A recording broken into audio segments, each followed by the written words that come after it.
Para arkeolog Mesir membuat sebuah penemuan luar biasa di dekat Kairo baru-baru ini. Tolong putar musiknya. Mumi paling kuno dan terlengkap yang pernah ditemukan di negara ini. Iya, mereka merahasiakannya.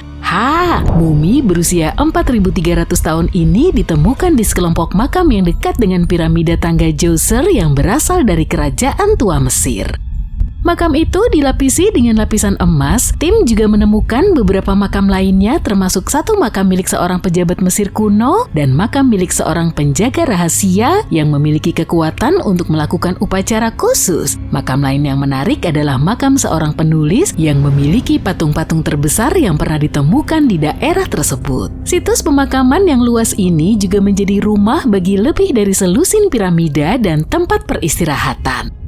Mungkin salah satu mumi yang paling terkenal di dunia adalah Hatshepsut. Dia memerintah Mesir seperti seorang bos selama sekitar 20 tahun, membangun berbagai macam bangunan yang mengesankan dan menciptakan rute perdagangan baru. Tapi ketika arkeolog Howard Carter menemukan makamnya di lembah para raja, sarkofagusnya kosong.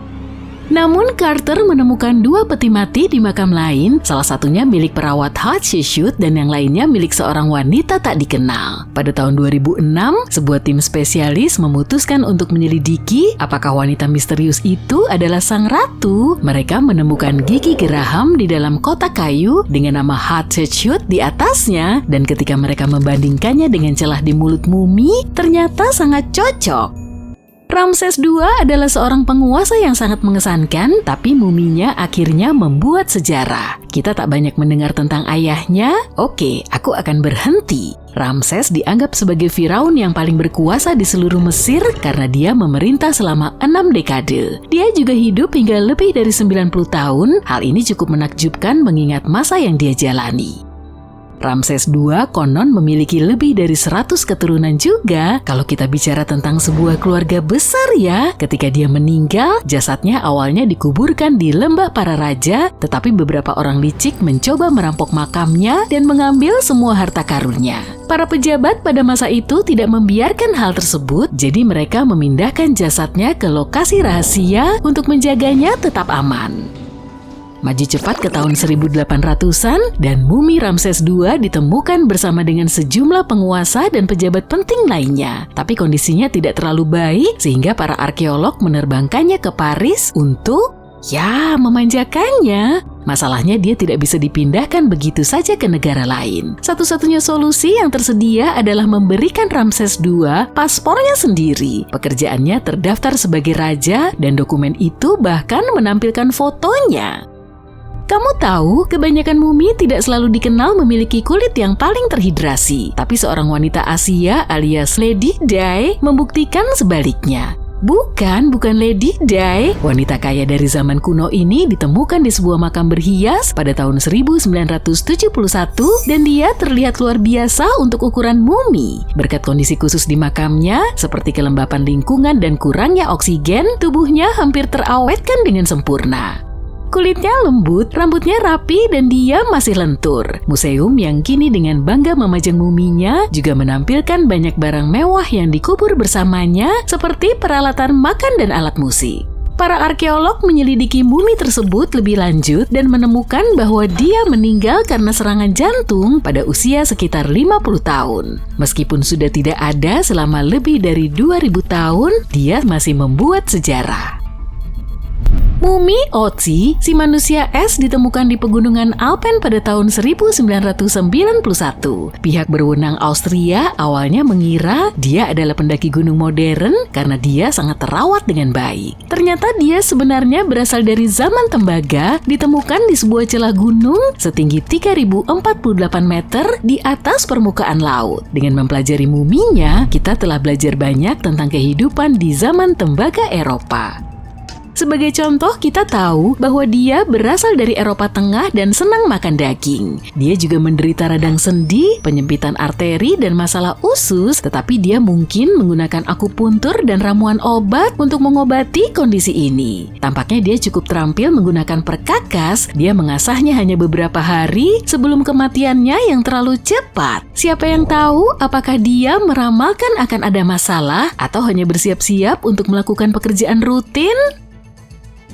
Raja Tut dan kisahnya kemungkinan besar adalah kisah yang membuat semua mumi menjadi terkenal. Firaun ini meninggal pada usia 19 tahun, lebih dari 3.000 tahun yang lalu, tapi muminya masih menjadi salah satu yang paling terkenal di dunia. Ketika makamnya dibuka pada tahun 1922, orang-orang menggila karena makamnya masih utuh, tidak seperti makam-makam kerajaan lainnya. Makam ini memiliki beberapa peti mati yang sangat berkilau, termasuk yang terbuat dari emas murni. Makam Tut tidak hanya memberi kita sekilas tentang sejarah Mesir kuno, tapi muminya juga mengajarkan kita banyak hal tentang masa di mana dia hidup. Analisis DNA membantu mengidentifikasi orang tuanya dan mengungkapkan bahwa Firaun ini memiliki kelainan tulang yang langka yang mungkin membuatnya susah berjalan. Ginger kemungkinan besar adalah salah satu mumi paling keren yang pernah kamu dengar. Dia seperti penjelajah waktu dari 5.000 tahun yang lalu yang masih terlihat terbang dengan rambut keemasan dan kukunya yang terawat sempurna. Ginger ditemukan di Mesir dan diyakini sebagai jasad mumi paling awal yang diketahui. Sebelum orang mengenal mumifikasi, mereka biasa meletakkan mayat di kuburan dangkal di pasir yang panas dan kering. Dan karena pasir menyerap semua air, bakteri tidak dapat berkembang biak dan jasadnya terawetkan secara alami. Sekarang para ilmuwan tidak yakin apakah pengawetan Ginger disengaja atau tidak, tetapi karena dia dikubur dengan beberapa bejana tembikar, kemungkinan besar siapapun yang menguburnya mengetahui beberapa teknik pengawetan yang serius. Kalau kamu ingin bertemu langsung dengan Ginger, saat ini dia sedang bersantai di British Museum. Seorang kolektor seni asal Belanda membeli sebuah patung dari Asia dan akhirnya menemukan sebuah penemuan aneh. Patung itu berisi mumi yang tersembunyi di dalamnya. Sayangnya tubuh mumi tersebut terlalu rapuh untuk digerakkan, jadi mereka harus membiarkannya di sana. Bagian yang paling keren adalah mumi ini berusia lebih dari 1.000 tahun dan telah dipajang selama 200 tahun sebelum akhirnya dibungkus di dalam patung. Ketika para ilmuwan melakukan pemindaian CT, mereka menemukan bahwa mumi tersebut dipenuhi dengan potongan-potongan kertas yang penuh dengan tulisan. Para ahli menduga dia mungkin telah melakukan hal yang disebut mumifikasi diri, yang merupakan proses yang cukup intens yang melibatkan diet khusus dan teh yang membuat tubuh tidak mudah terserang bakteri. Hanya sedikit orang yang bisa melakukan ritual ini, dan mereka yang berhasil melakukannya sangat dihormati. Tidak ada ratu Mesir lainnya yang membuat para ilmuwan dan sejarawan bingung seperti Nefertiti yang menakjubkan. Berdasarkan patung-patungnya, dia dikenal dengan lehernya yang ramping, mata yang lebar, dan tulang pipi yang tinggi. Namanya diterjemahkan menjadi wanita cantik telah datang. Benar-benar sesuai kan? Meskipun dia bukan seorang Firaun, Nefertiti masih berhasil meninggalkan kesan yang abadi. Catatan tertulis menunjukkan bahwa sebagai seorang istri dan ratu, dia memegang peran yang sangat berpengaruh karena kekuatannya. Dia memang dikagumi, tapi dia juga berhasil membuat cukup banyak musuh sepanjang hidupnya. Dia juga memiliki hubungan keluarga dengan Raja Tut, tapi tidak secara biologis. Sebaliknya, dia adalah ibu tirinya. Sejauh ini penduduk setempat belum bisa mengidentifikasi mumi Nefertiti, tapi hal itu mungkin akan segera berubah. Seorang ahli Mesir lokal yang sibuk menggali makam di lembah para raja telah menemukan 2 mumi yang dia yakini sebagai Nefertiti dan putrinya. Menurut para ahli, kita mungkin akan segera mendapatkan jawaban yang pasti tentang identitas kedua mumi ini. Jika salah satu dari mereka ternyata adalah Nefertiti, kita akan mendapatkan sesuatu yang luar biasa. Analisis DNA dan pemindaian CT pada mumi dapat memberikan kita gambaran paling lengkap dan akurat tentang sang ratu yang pernah kita lihat. Sungguh gila ya kalau kita berpikir bahwa kita baru mengungkap permukaan dari apa yang ada di bawah Mesir modern. Nefertiti memerintah selama masa kekuasaan serta kemakmuran yang besar di Mesir, tapi sayangnya dia meninggal dunia pada masa kekacauan sosial yang menyebabkan situs makamnya hilang. Sekarang di mana mumiku?